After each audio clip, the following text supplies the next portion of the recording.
Hi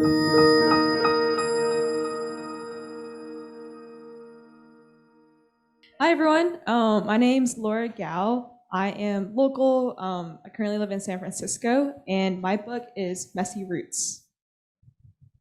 Hello everyone, my name is Rhea Ewing. I use they, them pronouns. I live just a little bit north of Berkeley in El Cerrito, and my book is Fine, a comic about gender.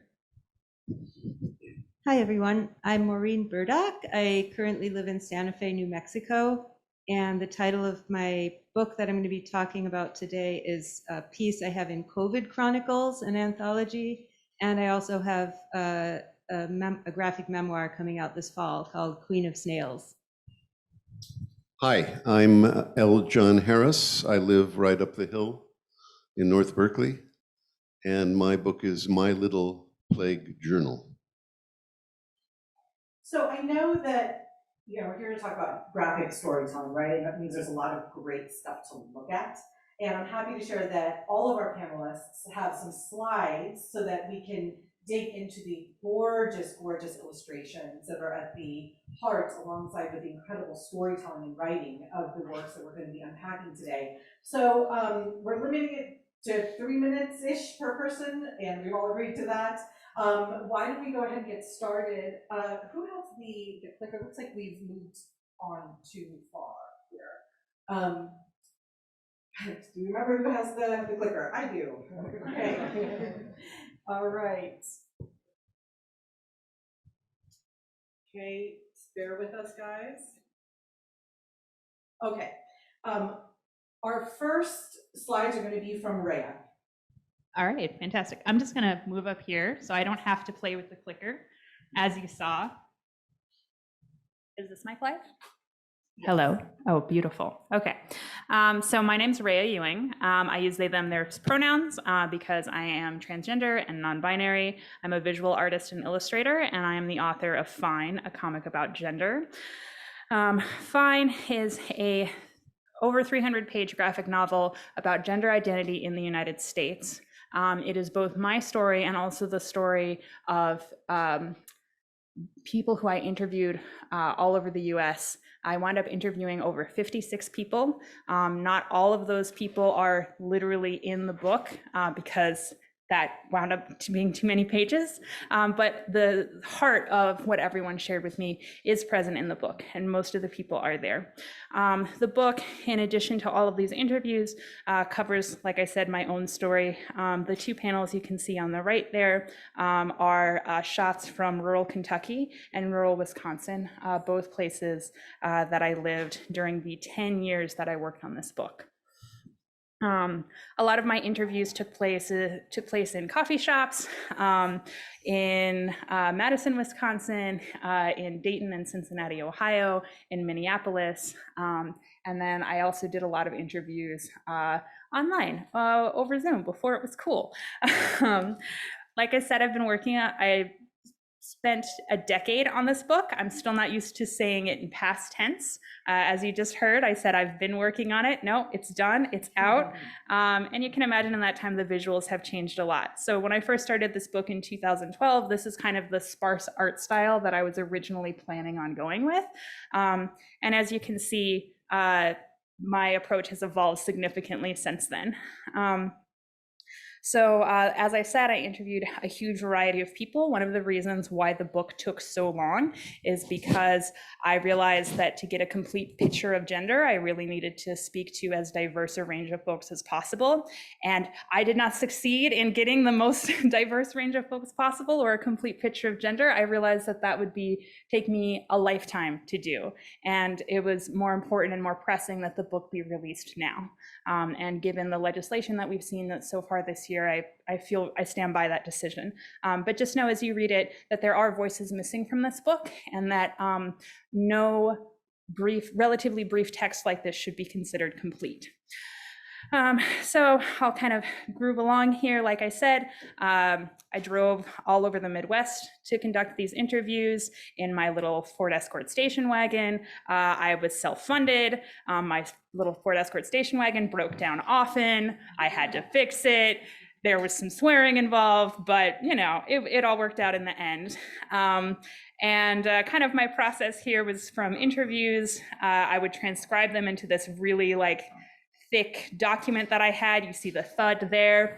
I had these massive binders that I would then sort through and try to pull out some kind of cohesive story and then share the comic pages back with the folks. The comic pages I shared, by the way, looked like this, the one on the left. So if you can imagine being one of these people who I interviewed and then for 10 years hearing from me, and I just show you these squiggles and I'm like, what do you think?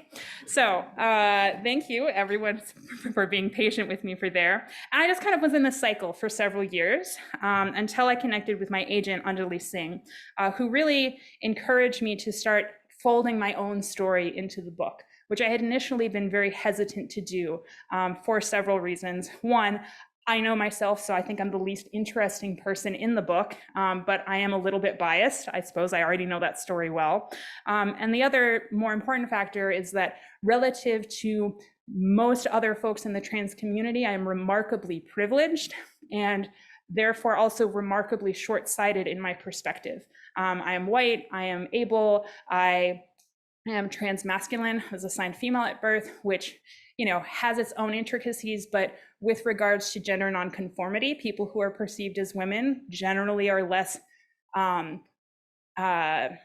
marginalized for gender nonconformity than for my trans feminine peers. So I had been very hesitant. And Anjali and eventually my editors, Gina, pushed and pushed and pushed. And I did finally start to fold that in. And the argument that won me over was that including more of myself made the process of the book more transparent and also brought a narrative thread to help tie these disjointed interviews together. And so I'm glad that I did. The self-reflection, I think, was valuable for my own development, but also I'm very pleased with the artwork and visuals that I was able to push through, and also to frame myself kind of going from this lonely reflection to part of this broader community. And that's something that I discuss in the comic as well, of going from this initial very detached interviewer state. I have certain safety in that solitude to being part of a vibrant and beautiful community. Thank you.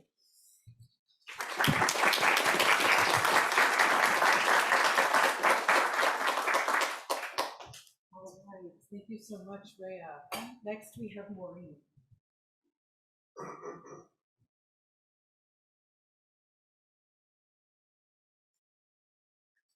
Hi, everyone.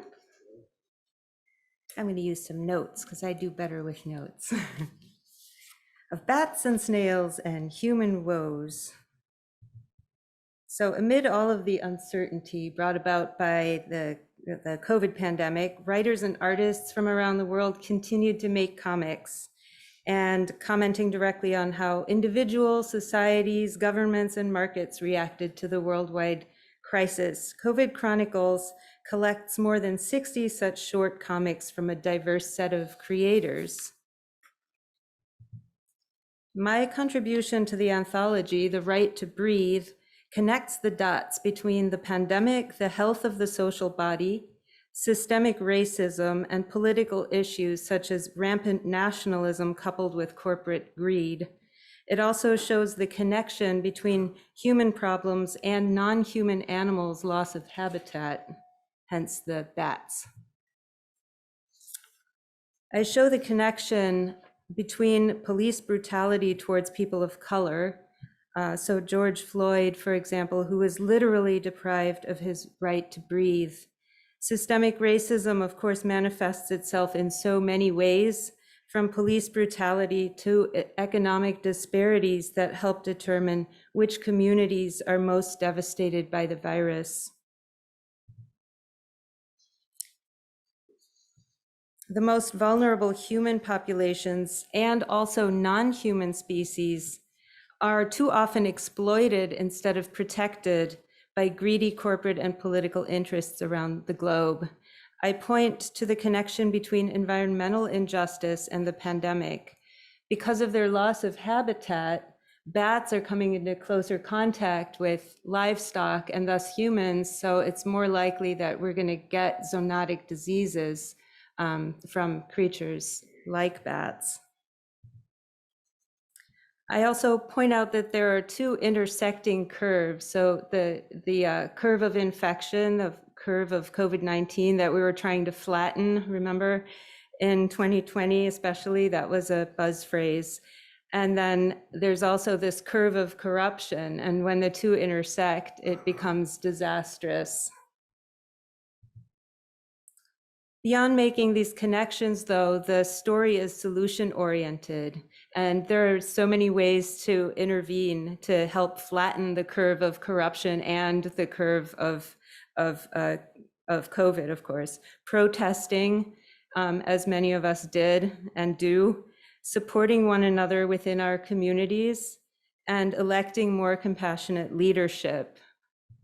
And I juxtapose very unethical leadership that uses things like the pandemic and environmental crises and so forth to help promote an agenda against more compassionate world leaders, which in this case tend to be often women. I think it's because women are maybe socialized to care more about people outside of their own small sphere. And I would love to see a world where the gender balance shifts a great deal for people we elect. And there's also a lot of humility in the leaders that I show there in their approaches, where they're willing to listen to their advisors and to admit when they've been wrong about something. So things that are very important. Let's see.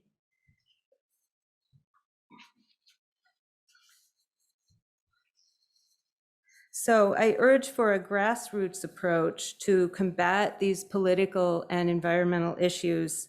So there's numerous small ways in which everyone can find a way to intervene, to shift these things around, to support each other, again, as best we can within our communities, to elect saner leaders, and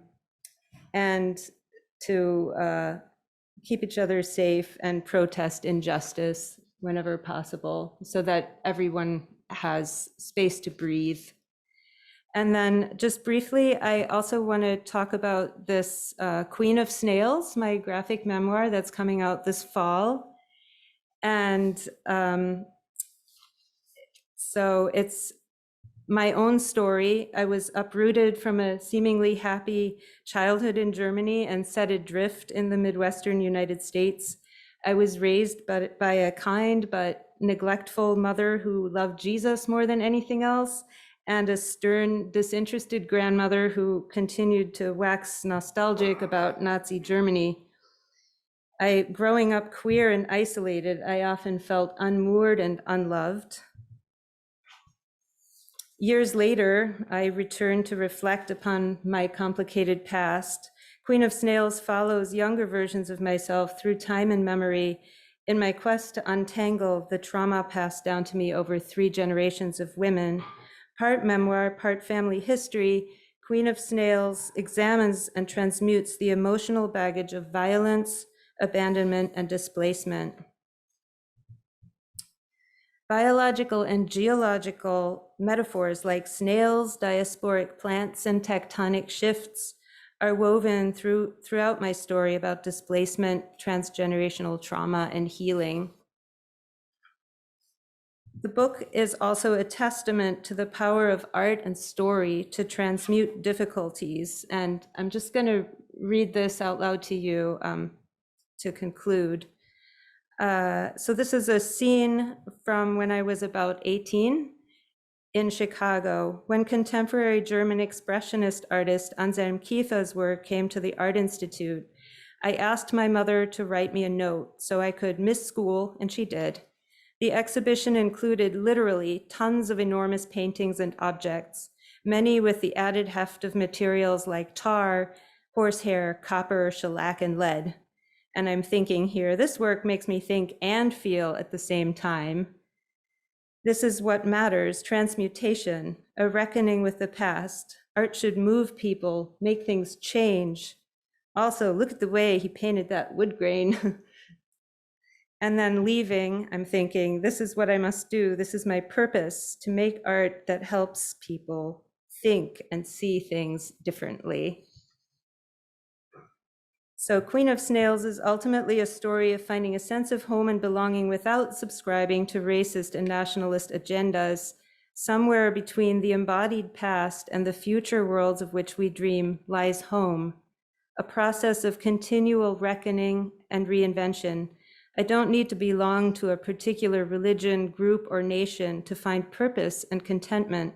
I just need to keep being and unfolding with an open heart and mind.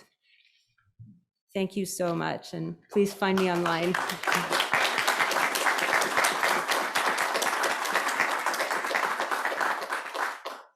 Thank you, Maureen. That was really great. We're going to go on to L. John Harris. John?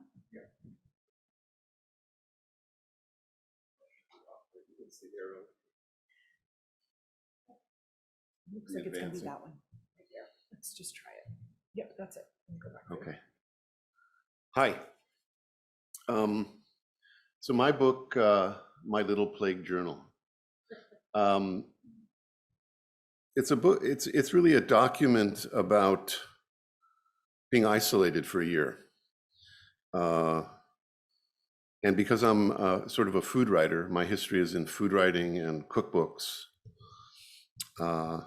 and food cartoons. I wrote a book called Food Doodles in 2010, and it was 90 food-related cartoons and puns. And I have an art school background briefly, but I gave it up for journalism and started writing about food, and then missed writing.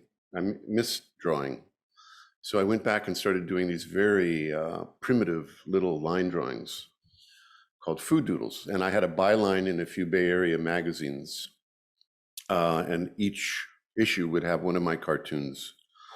So I started drawing again. And then my next book was Cafe French, which was about hanging out in Parisian cafes. And I was writing for a food magazine called Zester Daily. And I would write articles from Paris and illustrate them, and got into color as well as line.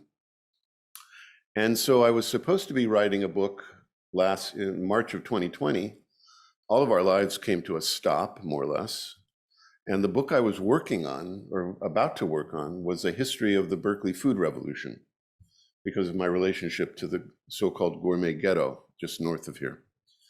And it was going to be the history of the cheese board and Chez Panisse and all the places that I had a connection with back in the 70s and the 80s.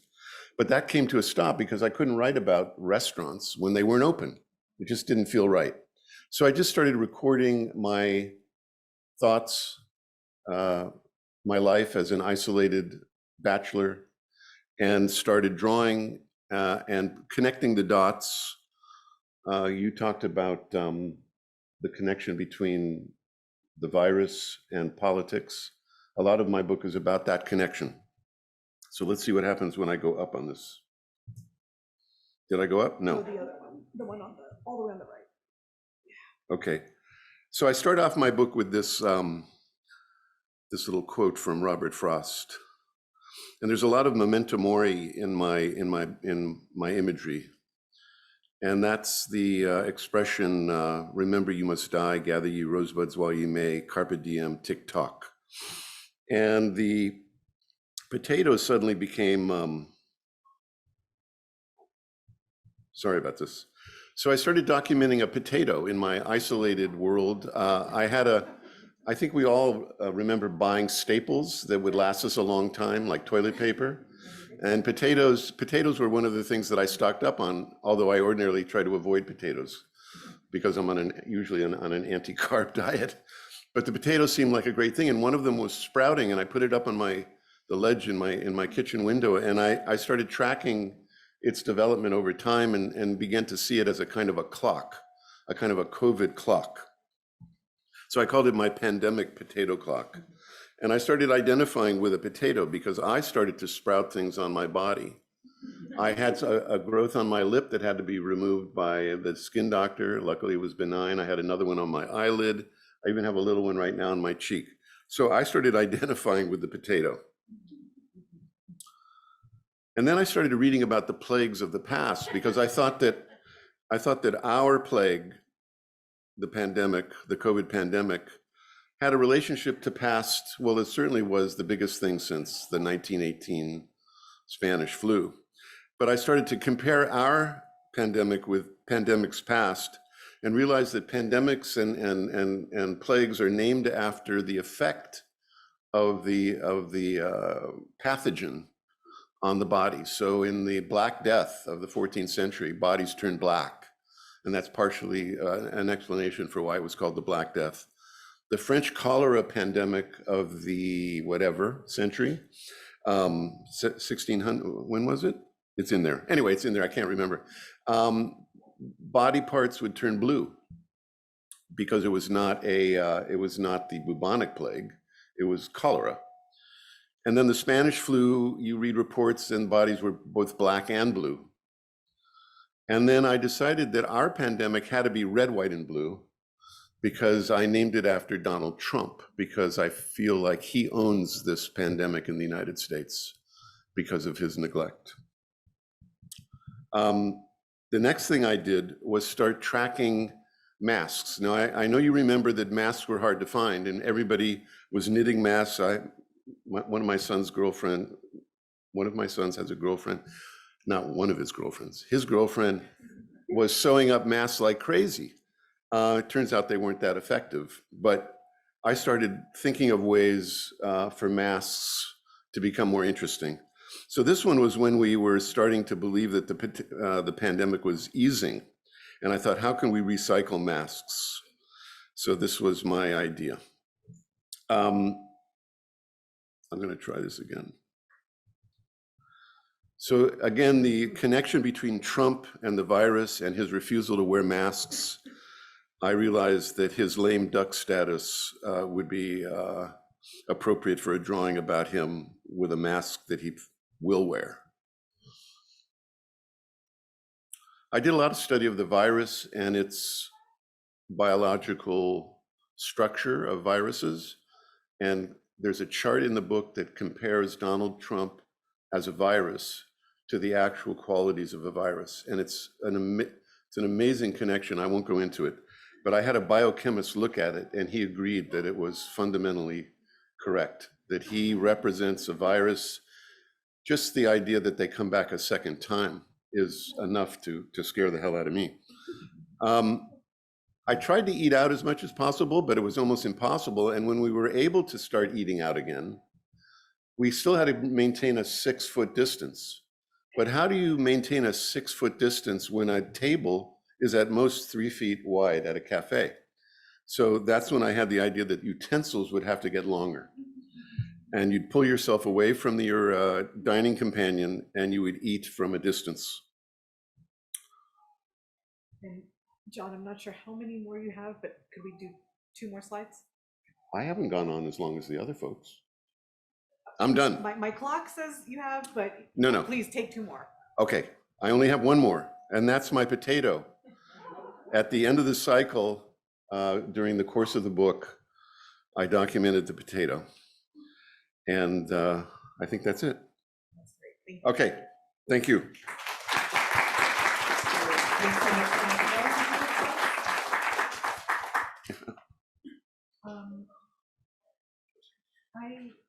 I'm so sorry, Lord, I don't see yours. Okay, why don't you go ahead and throw your flash drive on? And I'll just rewind to make sure that we didn't miss anything.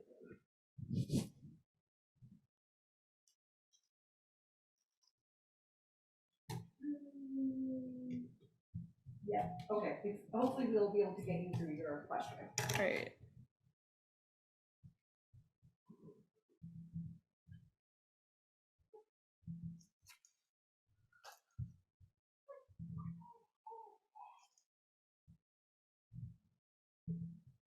Awesome. I feel like we're in school giving presentations.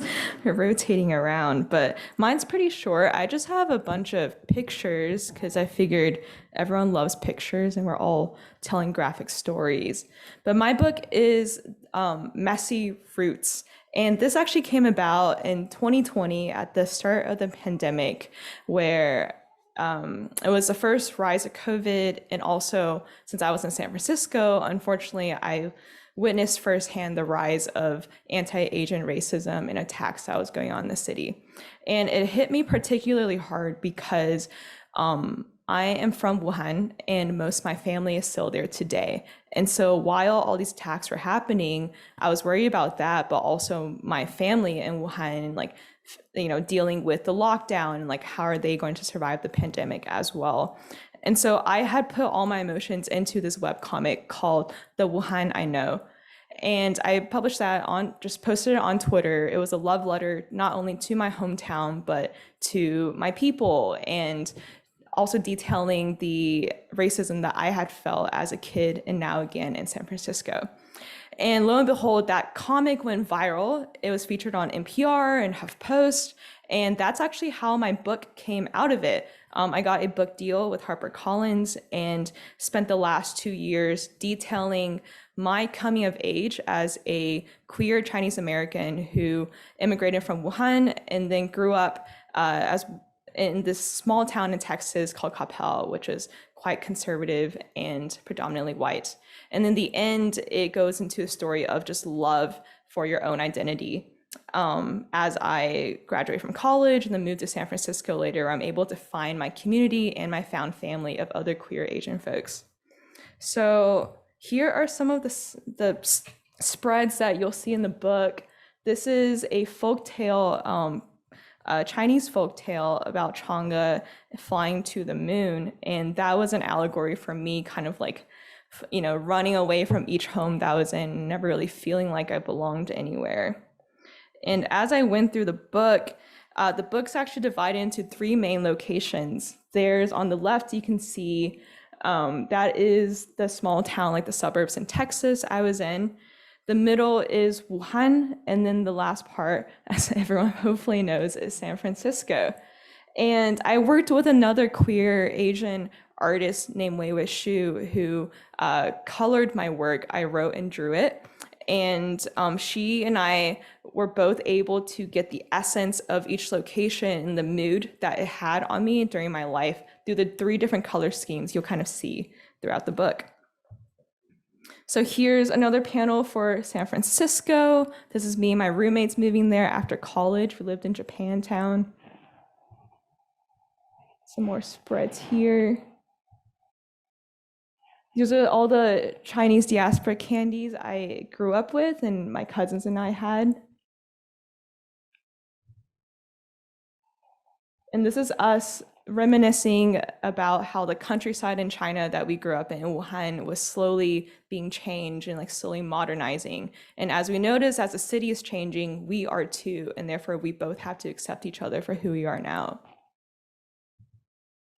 And then lastly, I'll just show you some process because everyone likes that. These are like some very rough thumbnails I created in the very beginning. And then as you can see how the thumbnail then becomes the final page. On the left here, like super rough. This is like me and my brother baking when we were younger, and we were awful because we basically set the kitchen on fire. And yeah, that's my last slide. So thank you.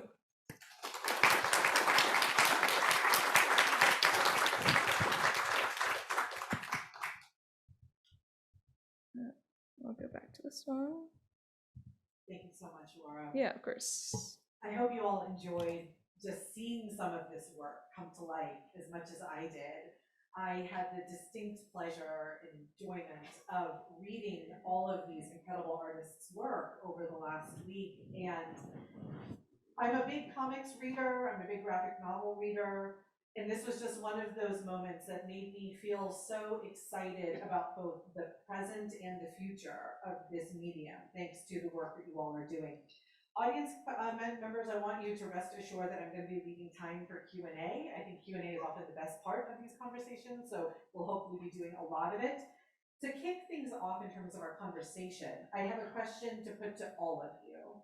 And what I'd like to do is ask, you're all great visual artists and written word storytellers. And I'm wondering what this format allowed you to do with the stories that you all are telling through these works that a strictly written work would not have given you the room to explore. Laura, let's start with you. Yes. So when I first started making Messy Roots, I knew there were a few things I wanted to get right. One of which is the conflict with identity, which you can write about, but since my book is mainly geared towards middle grade and YA, when you're that young, it's so hard to talk about identity and gender and sexuality. Like even now as adults, many of us don't have the vocabulary to do so.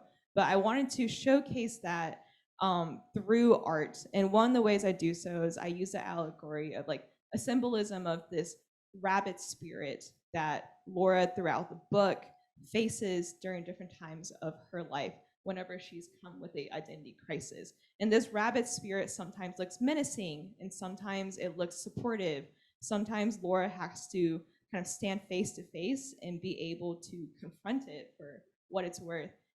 So by doing that, I wanted to like have the reader come into my shoes, like feel all those emotions when when confronting something as hard as identity. And that's something I couldn't do with just art or words alone. You needed the combination of the two. Rhea, what about you?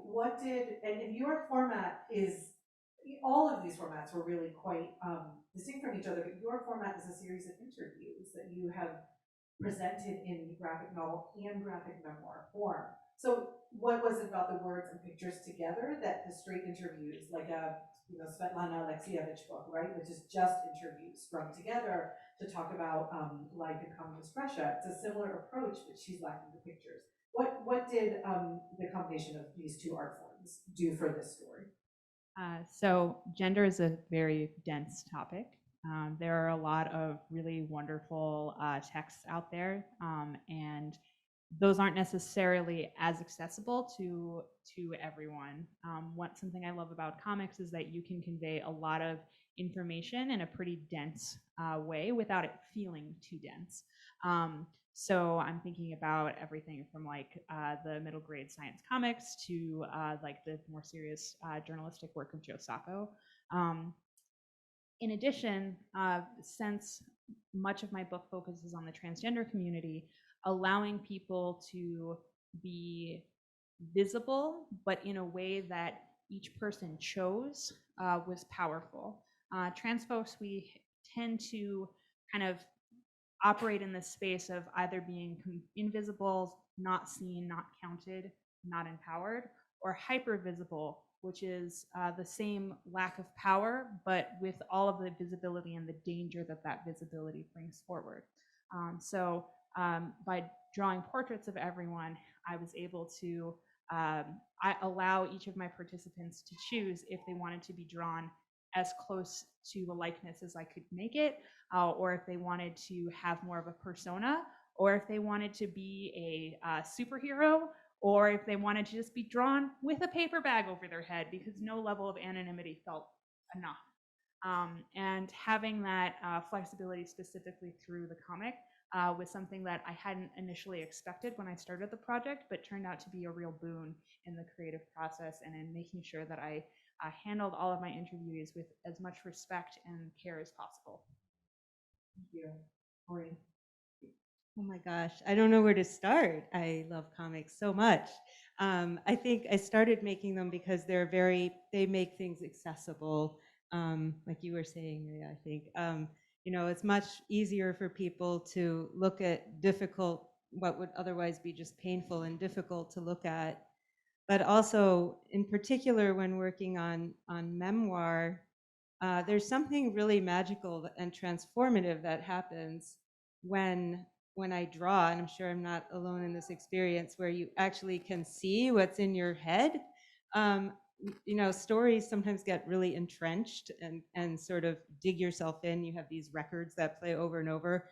But when I draw, it kind of jiggles that loose, and the story changes significantly. I get information by seeing what I've just manifested on the page. So it also is a learning process for myself while I'm drawing. And I started where I'd write first and then draw. And then as I went along, I started to switch that. So I was drawing first, and it made the work a lot richer because it was a lot more unexpected. So I'll stop there. Yeah, thank you. And John, reading your work, one of the things that really just pleased me was you're actually playing in a few different mediums. You have word, you have illustration, you also had some photos of your pandemic potato clock, which I thought was a lot of fun. And I love that you had the photo of the potato clock, and you also decided that I'm going to draw my version of exactly what you're looking at in the photograph as well. So what was it about, same question, words and image, why were both needed to, tell the stories you're telling in your journal? I don't know. I really don't. I love that answer. I don't know. Different parts, I think for me, different parts of my brain work differently. There's a part of my brain that, the imagination, call it the imagination, has a visual side or a visual element, and it sparks something that I wouldn't think of in a kind of textual way. In other words, I'm not my writing is not funny per se, but my drawings are funny. And trying to put those two together, often my drawings come from puns. So yes, I can be funny as a punster, but my drawing is fairly traditional narrative. I mean, my writing is fairly traditional narrative. I come out of a journalism background.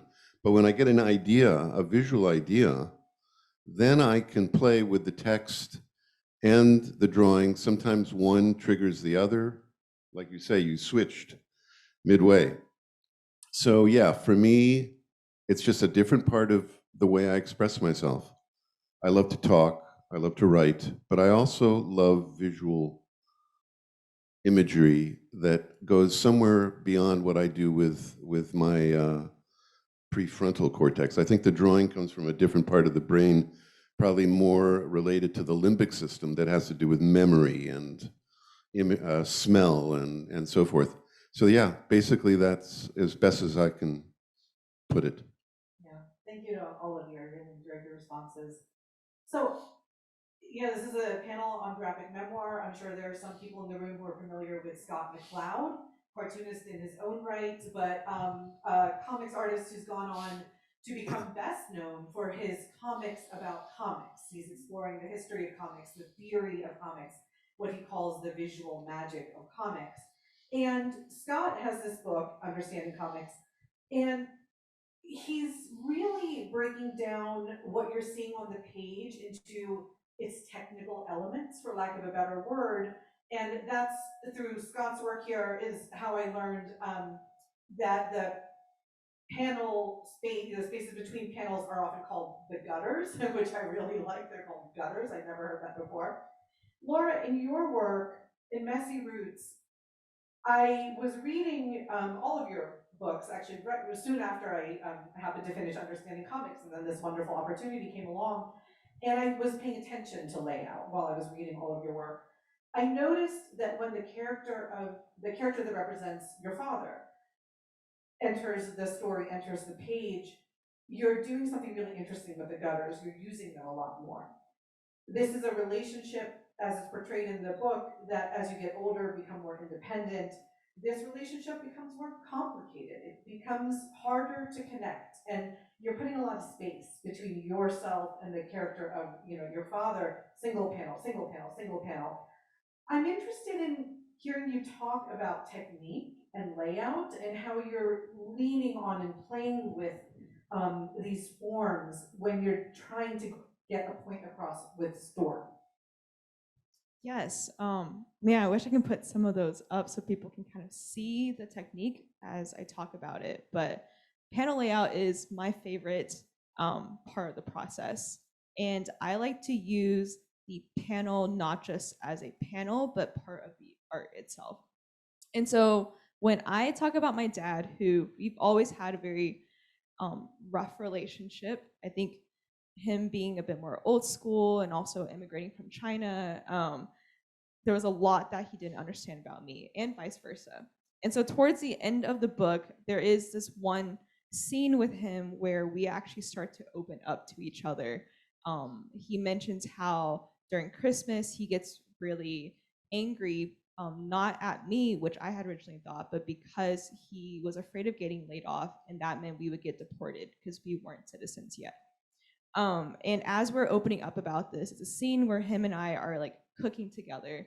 And at first, when I do very like emotional scenes, I usually slow it down. I have like very like long panels with a lot of kind of space in between to give the reader some time to digest a very hard moment, a hard conversation. And then sometimes I'll actually like cut a particular long scene multiple times to kind of just show, like, to almost like make you drag it out so long so you're as uncomfortable about cooking with your dad as he's like revealing these stories to you as I was at the time, right? But then there are there is another panel or like another page where it's just on the left side it's me and on the right side it's him, and we're facing each other, and there's a few just like small action panels in the middle. And I oftentimes overlay panels on top of art itself so that you kind of have like a panel within a panel. You're forced to look at what is happening in the background and then what is present in our minds in the foreground. Because so there's so much subtext, right? Like we're cooking, that is the action I show, but the background shows all the subtext of the intergenerational trauma of like lack of communication, language barriers from being a third culture kid, like all of that you'll see in the mood that we have in the background. I wanted to add, based on what you're saying, I saw a lot of attempts to reach across the spaces between panels, and it in ways that I found profoundly moving. I thought you did that really well. Thank you. Rhea, Fine, as you were explaining, is based on real interviews with real people. And two people sitting down and talking is not necessarily the most interesting, visually interesting medium. Sometimes you were presenting people basically, sitting there talking. You certainly made it, you found ways of making them visually interesting.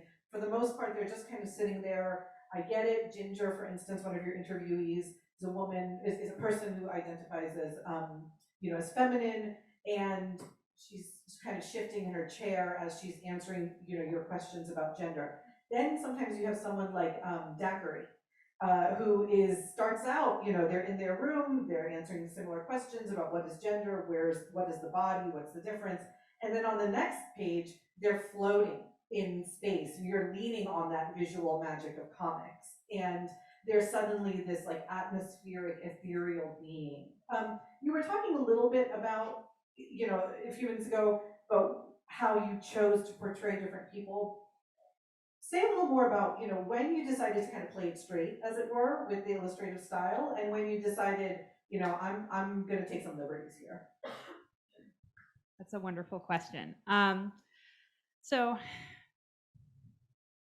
there were a couple of things that informed it. One was I wanted to convey sort of the feeling that I got from sitting down and speaking with each one of these people. These are, 56 very different individuals. Some people, sat across from me, told me how it was, and they were very like cut and dried about it. Some people, the act of sitting with them. So you brought up Ginger, sitting with her and the way that she would, explain things, and she has this really gentle voice, and like the way that she would sit, and then occasionally she would just have these moments of like a big arm gesture and like, kind of hinting at things that like maybe she didn't really want shown in the comic, but like, you can kind of see those things glimmering underneath. And then other folks, you brought up Daiquiri. When I spoke with them, it was very much the opposite. Like they have a way of speaking that kind of takes you on this like visual journey that I wanted to convey. My other thought was that sometimes I would think about how different readers might react to the work, and for things that were more abstract. So the panel that you described where Daiquiri is kind of floating in space, they're describing their relationship with their body, and that they feel that it's a very like, fluid flowing thing that doesn't have to be tied to this like rigid, like scientific, like this is a this. Sometimes I think if you haven't experienced that feeling, it can be hard to imagine it. So I wanted to convey that with as strong of a visual message as I could. For other folks like Ginger, her experience as a trans woman, there are already quite a lot of images in our culture about trans women thinking about her body in different ways and like what that might look like. And I wanted to take the reader, instead of rehashing those images, to instead sit with what is the specific person in front of you? What is she telling you? And can you be with her as a human being? And again, like trans women, I've spoken about hypervisibility in the past, but that is, I didn't want to contribute to that if I didn't need to. Can I just ask the audience, are our mics all kind of evenly calibrated? Pretty great. So, I'm sure a lot of us in the room have turned to works of graphic storytelling. I'm thinking of Mouse, Art Spiegelman, Persepolis, Marjane Satrapi. I could go on. Palestine, you brought up Joe Sacco's Palestine, to better understand world historical events that we read about in school or you see in movies, but we want something else. We want something different, and it's like, oh my God, Mouse! This is what I've been looking for. Berlin, Jason Lutz, right? But there's a really important difference. Almost all of those authors, all of those creators, were looking backwards in time, right? They were looking at stories that were passed down to them through parents or through other works of history and so on and so forth. That's not the case for the world historical events that you all are portraying in your works. Frankly, that's a burden of responsibility that I haven't seen, in my far-reaching, interests in lots of different kinds of graphic storytelling. I haven't seen somebody do what you do, which is, John, I think your work, did this most kind of acutely. We're doing it live. We're doing it in real time. So I want to hear from any of you. Please jump in, interrupt each other, talk over each other. Like, let's get into it a little bit. Let's talk about that burden of responsibility, the choices that you were making, the sense of, was there also a sense of like, I've got to get this story out now before the world moves on, before people stop caring about the thing that I'm writing about? Rhea, I don't want to exclude you from this because you're writing about a moment in which our understanding of gender, the way we talk about gender, think about gender, express gender, is like going through earth-shattering transformations right here in front of us in this moment. So I include all four of you, in that description. So yeah, get into it. What kind of pressures did this come with? What kind of opportunities did this come with? Well, I'll start because you had mentioned what was distinctive you thought about my book. My book is dedicated on the first page to the future. And I didn't feel like it was necessarily a book that had to get out now for today's readers. I wanted to get the book out so that the document, the record of my experience of the plague would be recorded. And actually, the nicest thing that anyone really has said about my book, not to say that I don't appreciate what you're saying, but one blurb came to me from a historian friend of mine. And he said, this is primary source material for the future. So he made me feel like, yeah, good or bad, whether the book is good or bad, the text, the drawings, it's a document that shows what I went through day by day. It's a journal. It's not a memoir. And that's why it's called a journal. And I must say also that the exquisite work that you three authors do is so much different than, mine, each one of my drawings is one of a kind. I don't have a style or a system. I'm not a graphic novelist because I'm not good enough as a drawer. I'm not fluid enough as an artist. Every one of my drawings is a struggle, and it's a one-of-a-kind piece. And that's why I say I come out of more of the fine arts world than the graphic world.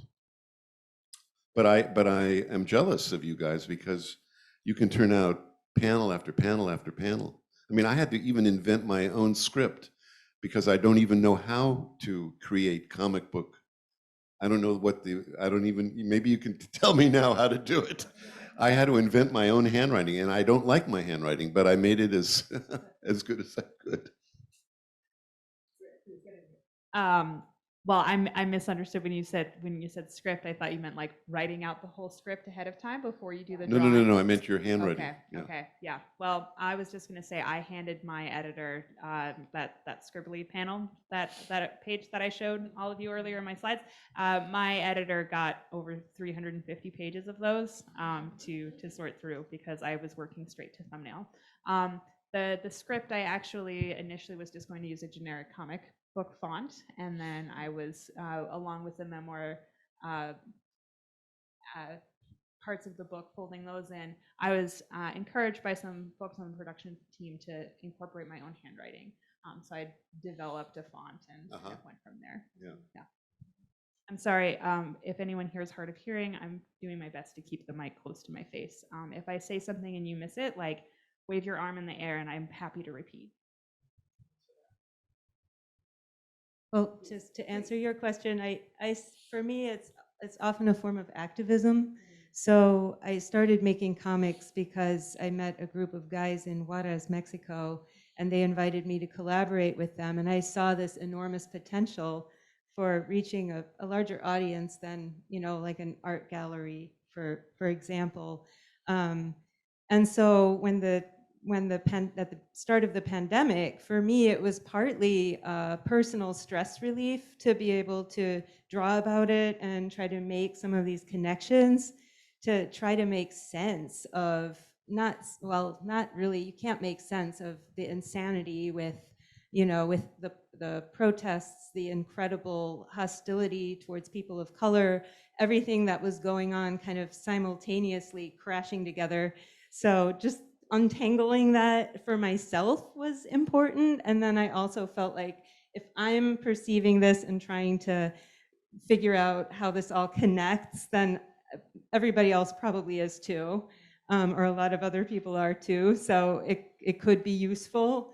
So that's where I was coming from with the COVID Chronicles piece in real time. The memoirs, a whole different story, because I'm still alive and writing about my memories now, but it also reflects back to what was happening in Nazi Germany. How are women in my family implicated?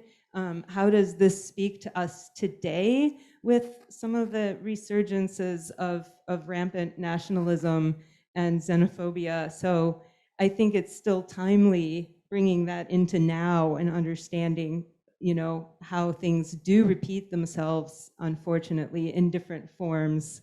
So, yeah. For Messy Roots, from the moment I sold it to when it published in March of this year, it's about 2 years, which is very, very fast for a graphic novel. And I did work many, many long days with no sleep without it, but not because I was afraid that people forget or that the pandemic would be over, because as an Asian American, you kind of used to people forgetting about Asian American issues. I met a friend who, after a while of no news of Asian attacks, suddenly the attack happened in New York, and they were like, "Oh, I thought it was over." I was like, "You thought racism was over?" But for this book in particular, I was inspired by some notes I got early on after the Wuhan went viral, where there were some young folks who said, young parents who said their kids were actually afraid, their Asian kids were afraid to go to school. And I realized for every day that this book didn't come out and get into their hands was more young people that I have missed, who needed this to feel proud of themselves and to feel loved and to feel courageous enough to go to school. And so that's why I knew I had to just get it out ASAP. I'm gonna ask one more. Wait, Rhea, can I address the responsibility piece instead of just talking about my scribbles? I was hoping you would. All right. I will talk over the moderator, but not my fellow panelists. I'm sorry. Okay. So the trans community is quite diverse, and one of my motivations for this project was that when I was in college and as in high school, and I was looking at all of these resources about gender and trying to understand myself, a lot of the resources that I found had distilled gender into very simplified terms and sort of in narratives that were politically easier to convey to cisgender folks. Cisgender, if you're not familiar, just means someone who identifies with the gender that they were assigned at birth. One of the things that I wanted to do with my work was to depict a broader range of more complicated stories, because that is what I needed in order to find myself and see myself. And that is also, important because I knew that if I just showed like some of these stories all on their own, or some of these opinions all on their own, that might wind up like hurting somebody out there if it's taken out of context, or is taken as like the last authoritative word on what gender is. And that includes my own experiences and my own story. I mentioned towards the end of my presentation that I realized I was never going to make this perfect document. I just had to get it out there. Part of that was just kind of wanting to move on to other projects.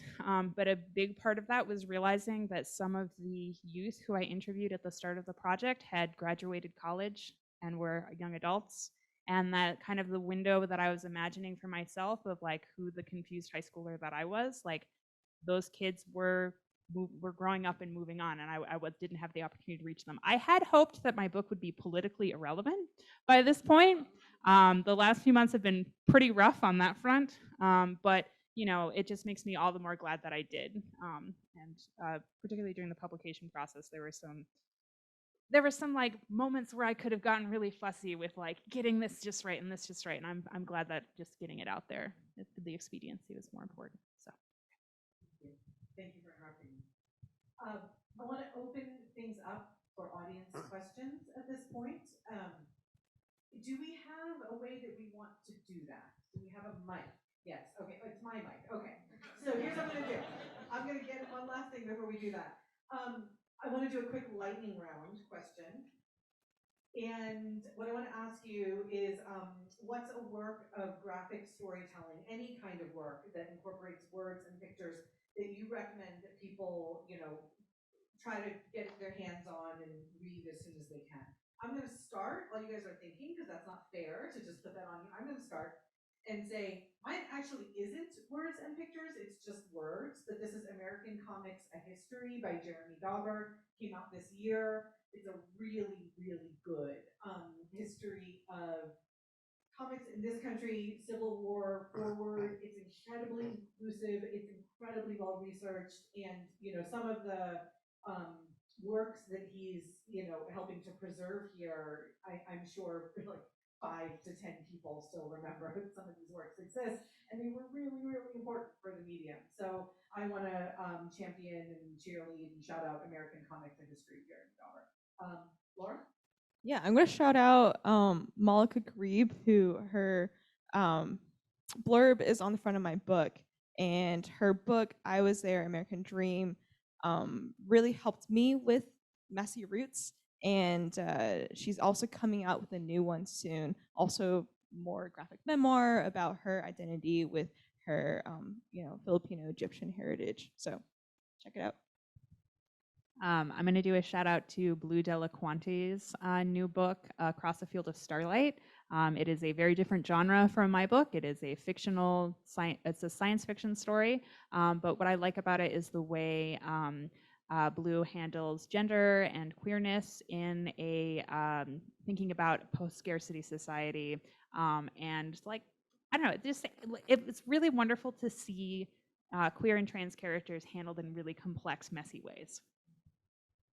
There are too many. I would say the best thing is to go to your local bookstore and look in the graphic novel section and see what just kind of jumps out at you. Spend some time browsing. One of my recent favorites is Emil Ferris's My Favorite Thing is Monsters. I just think it's really beautiful and captivating, but everybody's got such different tastes that I can't possibly really choose. Great answer. Well, since I'm not a a graphic novelist, I will just say that Salvador Dali's illustrated Alice in Wonderland is one of my favorite illustrated books because he captures the magic and the beauty and the craziness of Alice in Wonderland, which is, you know, great reading. Okay, you, and I'm just gonna cede control.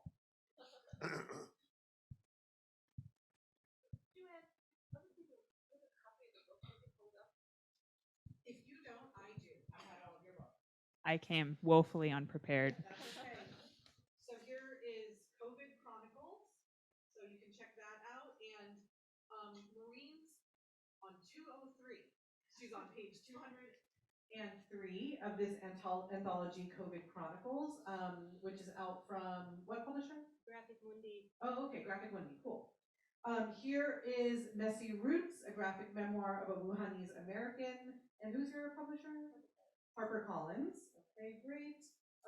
Find a comic about gender, such beautiful covers all around. Rhea Ewing, and this is from Live Right. Okay, and John, I apologize, I don't have a hard copy of yours, but you do. Okay. I came prepared. Yes, yes. John's beautiful, beautiful book, My Little Plague Journal. Yeah, this is published by me. Villa Books is my imprint. Beautiful. Yes.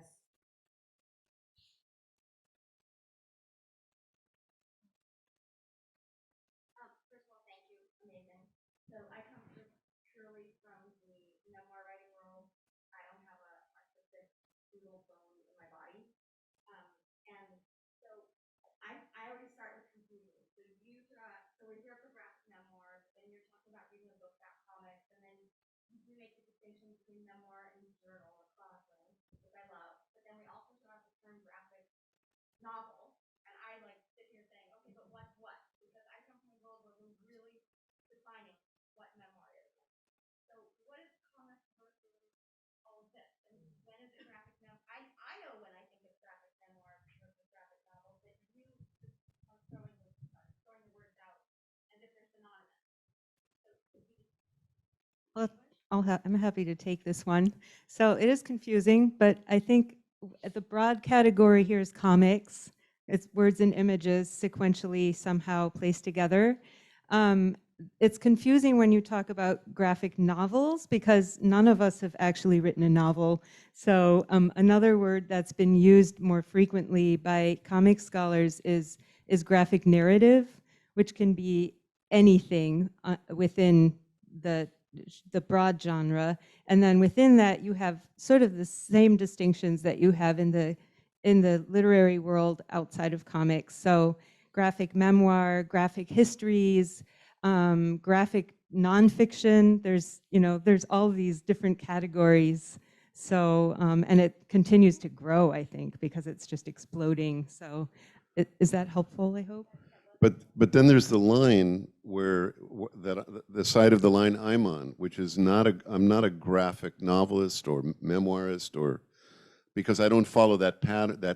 I don't have that comic book commonality with these writers. I'm more the illustrated book.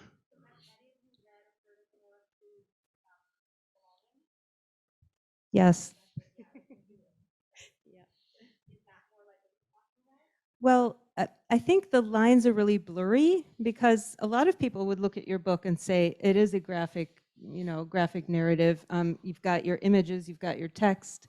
You're not using some of the conventions that were kind of established when Scott McCloud wrote his book, but it's becoming more and more, people are becoming more creative around how they make comics. So some comics you'll see now are graphic narratives that really don't use some of those conventions. They don't use panels, they don't use gutters, or they very frequently will break the panel walls, or they'll just have pages with art and very little text or no text.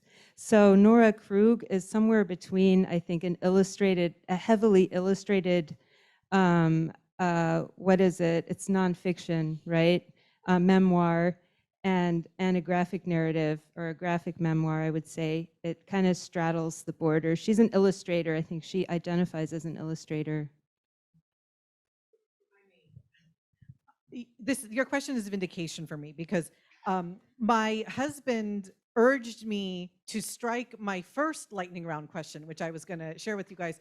I was going to ask all of them to say how they identify in terms of their art. Are you, some people will say, I'm a cartoonist. Others will say, I'm not a cartoonist. Right.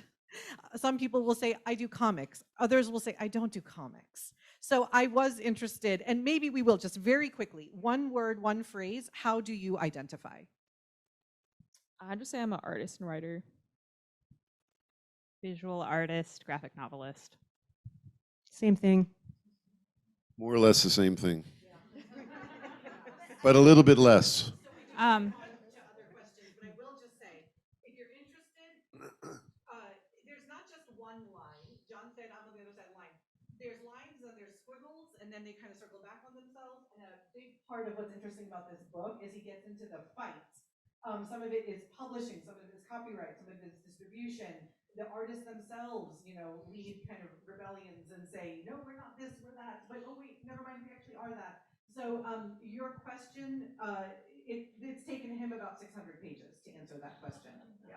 I actually see a lot of parallels in the shifting language around comics, graphic novels, graphic narratives, and gender and gender identities, because there's a certain level of like marginalization or not being taken seriously for graphic narratives or comics or graphic novels, however you want to say it, as an art form.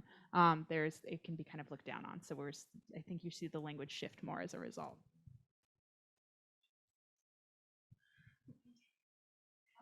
First of all, thank you all so much. I really enjoyed it. Made me want to read and get every single one of your work. I know you all took inspiration from real life, and it really has to do with current political and social trends and so on. But I was also curious about sort of what visual archives you draw on. Like for example, when I looked at Maureen's comic, it made me think of like German expressionism, early 20th century, also books and whatnot, the political backcast, the paintings and stuff like that. And so I was kind of curious, do you have a visual archive that you use, or is that, or is it, really inspired from what you see, and that's not how it works? But it's for all. I'm heavily influenced by both Eastern and Western comics, but in particular, my style draws a lot from anime and manga, which is what I grew up with.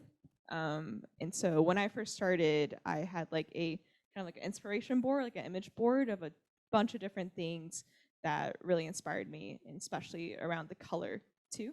I also was inspired by like going through my old like diaries, going through my old photo albums and like different sketches and doodles I had as a kid to inspire, a lot of the memories that went into the book. Oh, yeah. Anybody else? I mostly drew from photographs that I took while I was traveling and conducting interviews. That's why there's a lot of landscapes in my work. As far as visual style, I was influenced by artists like Alison Bechdel and Craig Thompson, who have very different styles actually, but I don't know, it works for me. Craig Thompson. Thank you. That's such a lovely question and such a compliment that my work resembles German expressionists. But the person who asked this question was actually my dissertation advisor, because I was lucky enough to do my dissertation as a graphic narrative. So we know each other well, and yeah. I have been lately connecting with an artist named Jean Dubuffet, and he was a champion of something called, he named it art brut, and it's naive art, and a lot of that art comes from insane people with limited faculties. They have the talent and the brilliance of artists, but they may not understand modern art or the the historic narrative of art. So I identify with these sort of pre-artists, and even though I went to art school, I still try to come up with my own imaginative styles. So there's no specific artist, although Dada was very important to me as an art student, and collage art. I was a collage artist. Thank you all for those really great responses. When you go to East Wind Books after this event to go and check out the books, and you pick up Messy Roots by Laura, be sure to turn to page 92 if you're interested in what she was saying about anime manga influence on her work. You'll particularly see a panel that I laughed really hard when I came across this. It's Laura and a character representing her brother Jerry are in Wuhan, and they're young. This is many, many years ago, or some number of years ago, and they are trying to just get a snack and get something to eat, and they're seeing that there's 2 ice cream flavors available to them at this corner store or whatever it may be, red bean and green bean. And it's the postures of the 2 characters, this hilariously over-exaggerated, slumped over effect, that is straight from anime and manga, as I understand it. And I recognized that immediately when I saw that, and I thought, oh, she's playing with a lot of form here and references. I unfortunately don't think we have time for any more questions. I've gotten the sign from my colleague here. So at this point, I'd really like to thank you, the audience, for showing up for a conversation about graphic something, whatever the case may be. It means a lot to me that you're here. I want to thank all of our speakers and remind you that you can come to East Wind Books of Berkeley, which is at, give me a second, their tent is at the corner of Alston and Milvia, starting at 5 p.m. So all of these amazing artists and writers will be there, I believe, to sell their books and sign their books. So you can go and check that out. Lastly, I want to just express how delighted I am that Cityside Journalism Initiative, the nonprofit parent organization that powers Oakland Side and Berkeley Side, my newsroom in Oakland, is a sponsor of the Bay Area Book Festival. It means a lot to us to be able to do this. And if you want to get the books after today, you can also purchase them on bookshop.org. Thank you, everyone. Thank you for being here.